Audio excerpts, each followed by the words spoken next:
வணக்கம். இப்போ இந்த வீடியோ ப்ரெசன்டேஷனில் நம்ம எம்சிஎக்ஸ் க்ரூட் ஆயில் மார்க்கெட்டில் இன்றைக்கி எப்படி ட்ரேட் பண்ணலாம் அப்படின்றத பற்றி பார்க்கலாம். இதுக்கு முன்னாடி போன வாரம் வெள்ளிக்கிழமை மார்க்கெட்டில் என்ன நடந்தது அப்படின்றத பார்க்கலாம். நீங்கள் பார்த்துட்ருக்குது க்ரூட் ஆயிலோட 7 நிமிஷம் கேண்டில் ஸ்டிக் சார்ட். இந்த கேண்டில் ஸ்டிக் தான் இந்த மார்க்கெட்டோட ப்ரைஸ் ஓப்பனிங். வெள்ளிக்கிழமை மார்க்கெட்டோட ப்ரைஸ் ஓப்பனிங் 3550 பக்கமாக ஓப்பன் ஆகிருக்கு க்ரூட் ஆயில் மார்க்கெட். நம்ம என்ன எதிர்பார்த்தோம் அப்படின்னா 3620 ரெசிஸ்டன்ஸை வச்சு 632 ஸ்டாப்லஸ் வச்சு மார்க்கெட் டவுன் ட்ரெண்டுக்கு சாதகமாக இருக்குன்னு எதிர்பார்த்தோம். ஓப்பன் ஆனதுலேருந்து 3560 ரெசிஸ்டன்ஸ் எடுத்து கீழே முயற்சி செஞ்சுருந்த மார்க்கெட்டை மறுபடியும் 560 உடச்சி 3620 ரெசிஸ்டன்ஸ் எடுத்து 610 பக்கமாக க்ளோஸ் ஆகிருக்கு.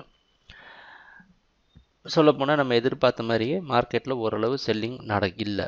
மார்க்கெட் கம்ப்ளீட்டாக பையிங்க்கு சாதகமாக தான் வெள்ளிக்கிழமை மார்க்கெட்டில் இருந்திருக்கு. ஆனால் நம்மளோட ஸ்டாப் லாஸ் ஒன்று அது ட்ரிகர் பண்ணவும் இல்லை. இந்த 3560 அப்படின்ற இடத்த பற்றி தொடர்ந்து க்ரூட் ஆயில் மார்க்கெட்டில் ட்ரேட் பண்ணுற ட்ரேடர் எல்லாருக்கும் தெரிஞ்சிருக்கும். போன கான்ட்ராக்ட் முடிவடைகிற நேரத்தில் இதே 560 அப்படின்ற இடத்துல சப்போர்ட் எடுத்து மேலே போகிற மாதிரி முயற்சி எடுத்துகிட்டு நின்றுது க்ரூட் ஆயில் மார்க்கெட். அதனால் இந்த இடத்த பற்றி ஓரளவு நம்ம கவனத்தோடு தான் இருக்கிறோம். இன்றைக்கி மார்க்கெட்டோட ஓப்பனிங் நேற்று எங்கே க்ளோஸ் ஆச்சு, அது வெள்ளிக்கிழமை எங்கே க்ளோஸ் ஆச்சோ அது பக்கமே ஓப்பன் ஆகி ட்ரேட் ஆகிற மாதிரி வெளிநாட்டில் இருக்கிற நைமெக்ஸ் மார்க்கெட் வச்சு பார்க்குறப்ப தெரியுது. அந்த அடிப்படையில் நம்ம ட்ரேடிங் திட்டத்தில் மாற்றம் இல்லை.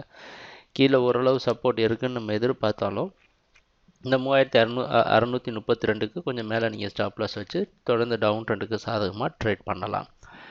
இந்த 3620க்கு மேலே எப்படி நடக்குது, ப்ரைஸ் ஆக்ஷன் எப்படி இருக்குது அப்படின்றதெல்லாம் பார்த்துட்டு தான் நம்ம அடுத்த முடிவு எடுக்க முடியும். சில சமயம் இதிலேருந்து மார்க்கெட் மேலே தொடர்ந்து மேலே கூட போகலாம். நம்ம அவசரப்பட்டு இந்த முடிவு எடுக்க போகிறது கிடையாது. ட்ரேடிங் நடக்கிறப்ப பார்ப்போம் என்னென்ன மாற்றங்கள் வருதுன்னு. எங்கள் வீடியோ ப்ரெசன்டேஷனை தொடர்ந்து பார்த்துட்டு இருந்ததுக்கு மிக்க நன்றி, மகிழ்ச்சி, வணக்கம்.